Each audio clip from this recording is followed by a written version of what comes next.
All right, so we're on to build day 2, part 2.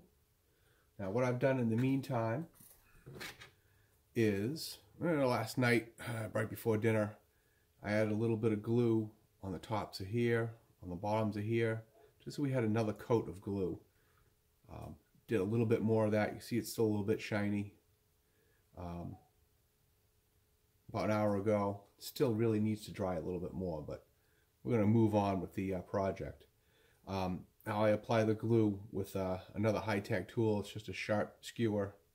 Put it right on there so the glue gets into this joint between the tube and the ring and not on the outside, because we're going to glue that on next. Another thing I did was add a little bit of glue. I can show you the different points where I added glue on this to make it stronger. In between each tube stabilizer, get some glue. And I kind of actually did it a little bit on the heavy side so you can really maybe hopefully see where I've got the glue in there. That adds a ton of strength between these tubes, because otherwise they're going to be kind of floppy. Now the other thing I do is, that you need to do, is I'm adding glue in between, and I'm adding glue on the bottom side as well, the inside. So you can almost, hopefully you can see where it's almost like a web of glue in between those tubes. And that is just going to add to the overall stability without really adding much weight, because the glue doesn't take much. Again, I put the glue on the inside, if you want to call this the outside and this the inside. I put the glue on the inside not that long ago. It really needs to set up more before we go to the next step, but I'm going to soldier on here. We're going to move right along and get this done. So let's open up our pack of parts from yesterday. Now, yesterday I went and clipped this on. We're going to unclip this.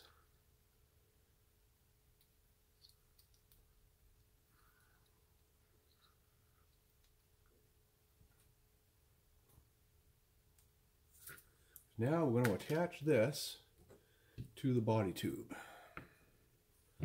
My favorite way to do that is to pull out the file on my massive multi-tool here. And on the top ring, the ring where your motor stop block is, I'm going to file just a little slot. Now you could do this with a knife. There's a couple of different ways you could do this, but you're not going to apply very much pressure. You're going to be very light. Whenever we build anything with these model rockets, they're all built with light parts because they have to fly. So everything we do is going to be light pressure, so we're not crushing anything. I'm not going to cut through this ring. I'm just making a slot. I'm going to keep checking it. Now I'm putting pressure side to side to open up that hole a little bit. All I want is enough space for that cord to fit on the inside. Stand up again so I can see through the camera. For the string to fit inside. I think it's focusing on my hand and not on the motor mount, because we're going to slide this up into the body tube. So, again with the knots. If you're dealing with kids that aren't good with tying knots, they're going to get good with tying knots after this, that's for sure.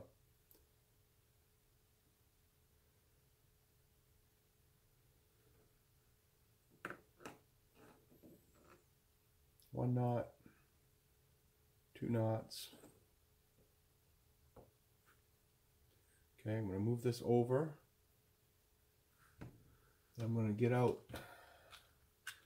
some more of what we'll call the gift wrapping tape. Now, the tape itself isn't really holding anything on there, it's just holding things out of your way. I mean, everything's going to be held on here with glue.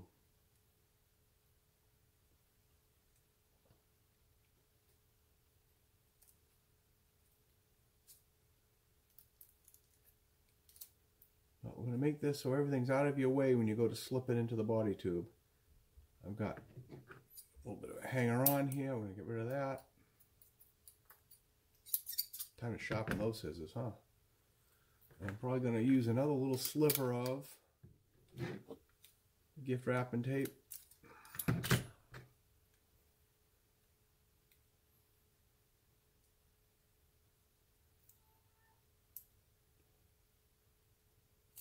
This is going to do nothing more than hold things in place while we glue things together.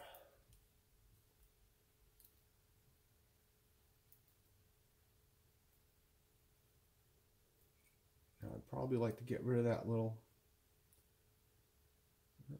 tab end so I don't have to ever worry about it being in the way of anything later on.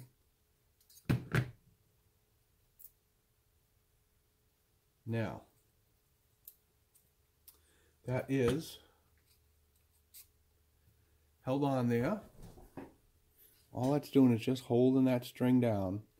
Come on, autofocus camera. Let's get a piece of something behind there. So it's a little piece of black cardboard behind there so we can see it a little better maybe. Just holding that string down so when we pass it through, which is what we're going to do next, I'm going to take this assembly. Now it's got the swivel on there, so it's a nice little weight. I'm going to pass it right through. All right. Now, no glue attached to anything yet. We're just dry fitting. I'm just going to, now I'm using the spent motor casing, the inert motor, as a tool. You don't have to use it. You can use your fingers. You can use a dowel. I'm just dry fitting to make sure everything's going to fit in there when I add glue. If it doesn't fit in there nice and easy, I am going to hit the edges with sandpaper. Now, the finished product is going to look like this. That lower centering ring is just going to go right up, and that's the bulkhead at the bottom that goes right to the bottom. Maybe push in another 1/8 of an inch. Right there, that's all I need. And I do have this packed up and ready to go as an actual rocket when everything's put together. And I just put that right in there. That's okay. That's why we're dry fitting. Pull it back out with my finger. So let's get to it. Now this part can get a little messy, so let's just think about what we're going to do here. The first thing we're going to do is take a fairly heavy bead of glue, and that's going to go up inside the tube, fairly far up inside the tube, not too far, because you're going to push this top centering ring up into the glue, and that's going to glue the centering ring and the motor mount to the body tube. Then we're going to come behind it, and we're going to add glue in here on this lower centering ring, and we're going to push it in all at one time, all with one motion. Which is a good reason why the end of this has a nice counterweight on it, because you're going to put it over the end of the table and let that just hang there so it's out of the way and you can push everything in. On to that step. Get some of our glue.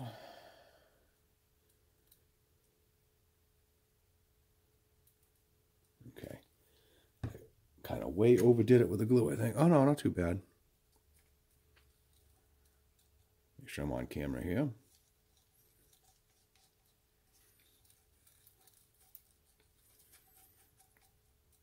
And I'm going to glue all around the inside of that tube. And this is definitely going to be one of those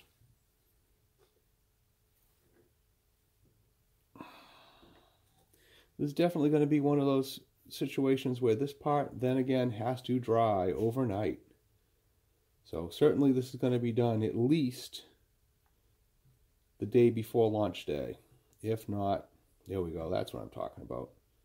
If not, before that. Now you're going to wipe off probably a lot of this glue. Alright, I can't use that because I just got glue on it, so I'm going to use my finger. I'm going to push this up in, and I'm probably going to use that twisting motion like I used before. Hopefully I got that good on camera because it's in there now.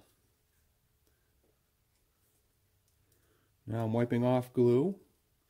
I'm checking to see that my centering ring got all the way in there. And it is. It's on there nice. I'm going to clean up any excess.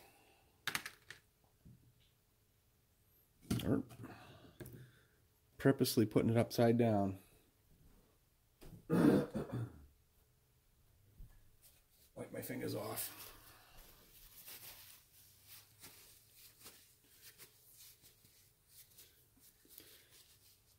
Now in this process, as we let this dry,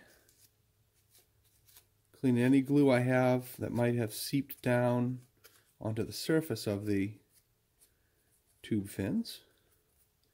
Now if I leave it set up like this, the glue is going to run down the tube. Not the end of the world. If we look down inside there, I don't know if I have a light that's capable of looking down inside there on camera.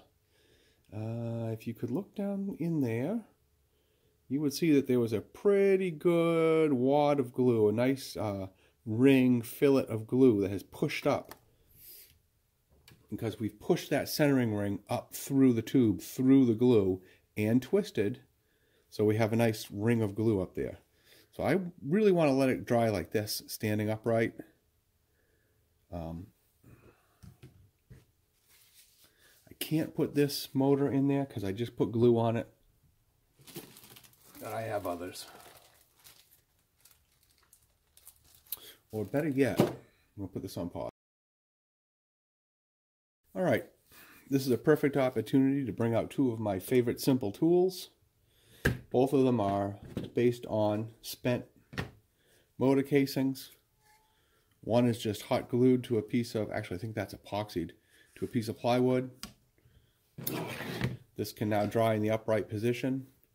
I'm not going to slam it all the way in there just in case there's any glue. I don't want it sticking in. This one has a magnet epoxy to the bottom of it. You know, sticks to something. It's got a great place to dry.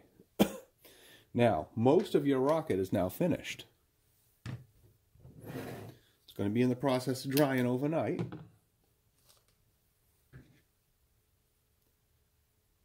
I'm going to set things up here. I'm not going to stuff anything down inside that tube because we have lots of wet glue in there. That is the way it goes there.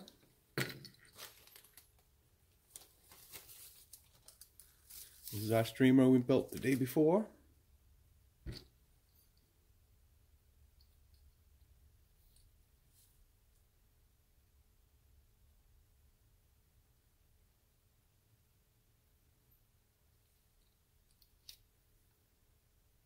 I'm just going to tie this together.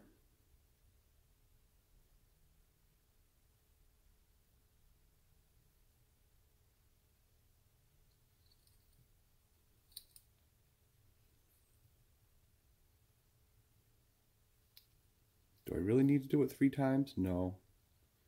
Let's just force a habit. I always put 3 knots in it. And we're going to set all this aside to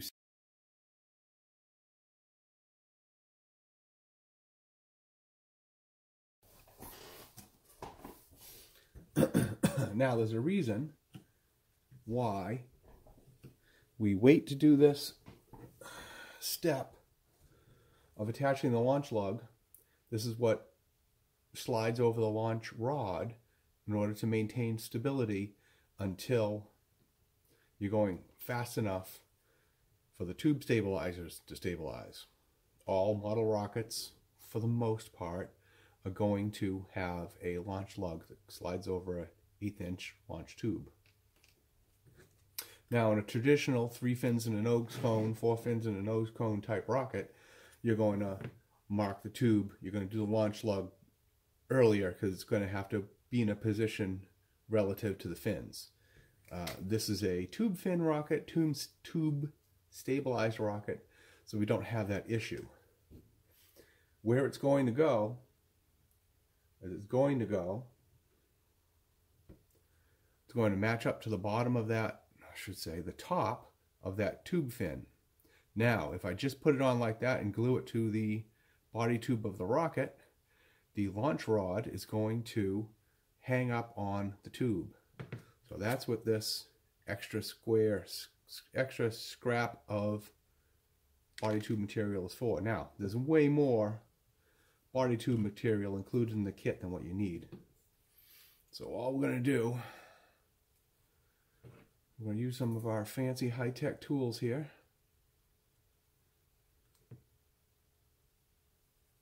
We're going to see how much we actually need. We're going to cut that out.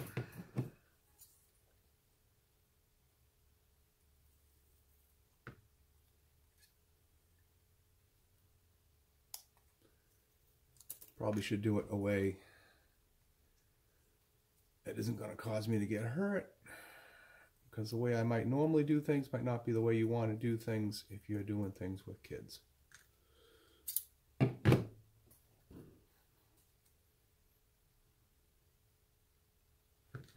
Now you can take and make this as fancy as you like. I'm probably not going to go super fancy on it.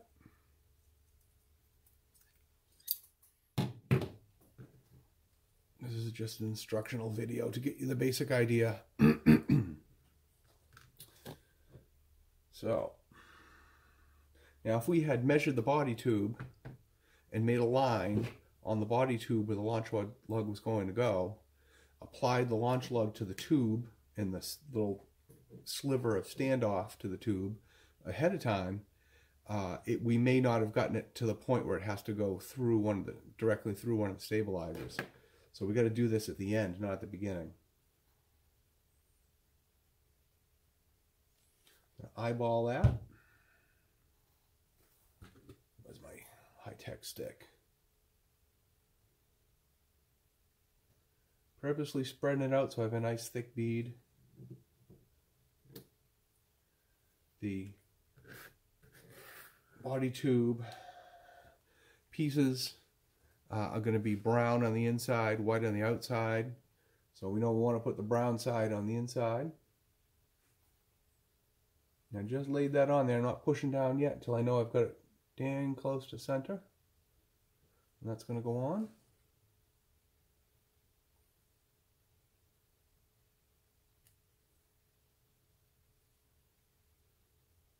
And it tacks right on there nicely.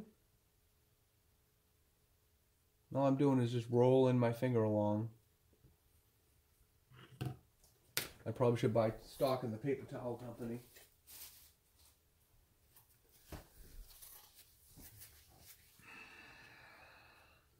Eyeball that, make sure it's reasonably straight, and it is, because I haven't applied a lot of pressure to it yet. Now I can apply a little more pressure. Whoop, too much pressure, and it comes right off, because it's not dry.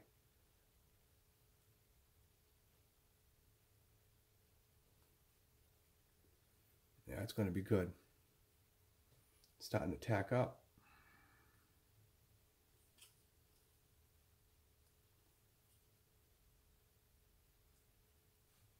And if you don't know about model rockets that much yet, you're going to learn.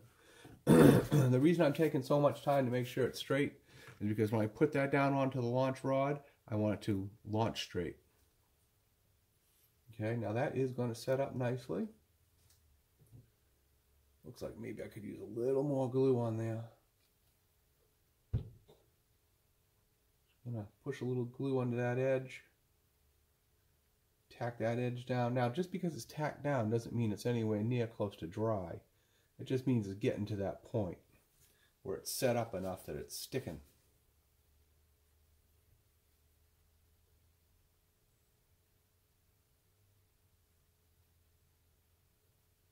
Now I'm getting ready to attach the launch lug. That is going to be a lot of glue, but you're going to need a lot of glue.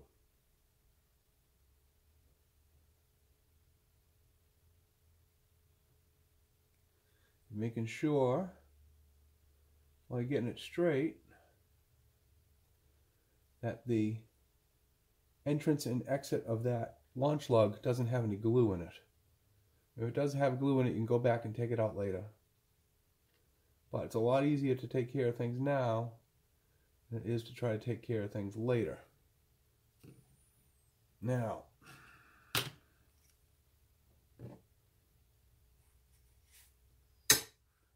Use some of those tools we've been using.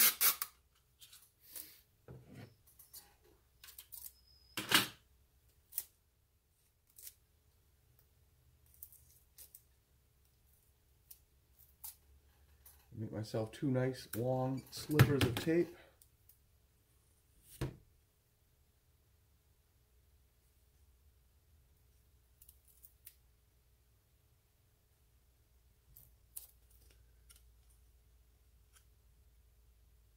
I'm purposely folding over the end so I have something to grab onto later to remove it with. I am going to feel much more confident if that dries with tape on it. So I don't have to worry about anything running downhill while the glue is setting up. It's not the warmest day in the world, so it's going to take a little while for that to set up. I'm going to put a fold on each end of this tape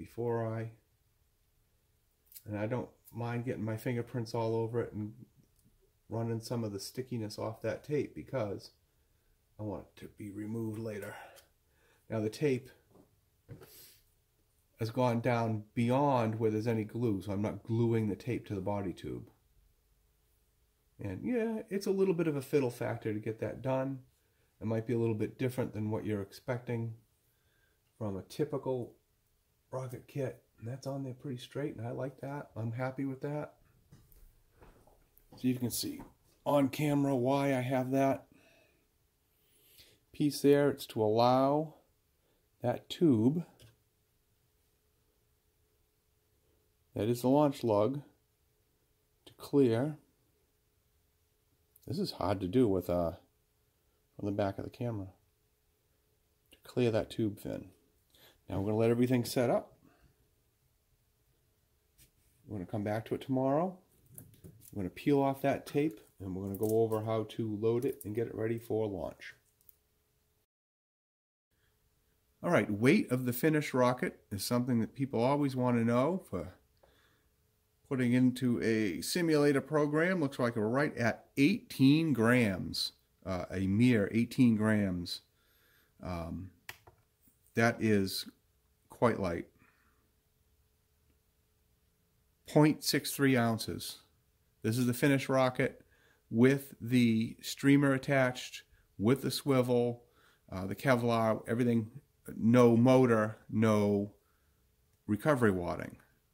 Just remember, when you are trying to simulate that a lot of the, or maybe all of the simulating programs do not support tube fin.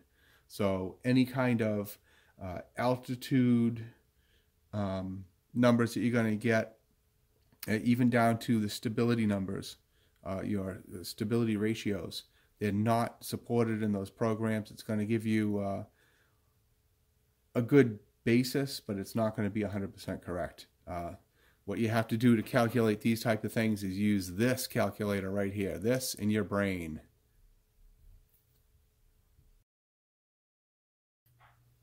Alright, now everything's dried and you're essentially done. The one thing that I needed to do that I didn't do before was I did cut off the streamer again because I needed to check my nose cone fit. Hit it with a little bit of sandpaper around the shoulder, just made sure that it fits in nice, it's snug, it's not tight. There's a little bit of, just a little bit of a pull to take it out. You want everything to fit nice and tight for when it flies, but to be able to knock out the ejection system. Balsa wood, natural material, you're probably going to have to sand it a little bit. If it's too loose, you're going to put a wrap of tape on it just to get that nice fit. And it could change and vary depending on the weather. I mean, you could get a damp day and it's going to be a little bit tight. You could get a dry day and it's a little bit loose. You're going to have to do that type of thing. Now, when you finish your rocket with paint or whatever you're going to paint it with or decorate it with, you don't always have to fly them in the white. You're going to want to seal this with some sort of sanding sealer. You can get that at the hardware store. Then you can paint over it. Now you're essentially done. I'm just going to go over the basics of loading it and getting it ready to launch. If this were a launch day, if it wasn't cloudy out and nice, you go out and fly this, you would apply your recovery wadding down in here first. Insert the motor. You may have to insert the motor first depending on what you're using for wadding. If you're using the shredded paper, you would put the motor in first to keep everything from falling out. Once you've got the motor in, you're going to apply just a strip of tape. I'm using this today. Normally when I fly, I'm going to like to use a little bit of blue masking tape, but the packaging tape works just fine. You know, the gift wrap tape. This is obviously not a real motor. It's just what I have to hold them onto this, to hold them up to get things ready. Insert your igniter. You're going to have to learn all that stuff yourself. That is separate from building. I'm just giving you the basics.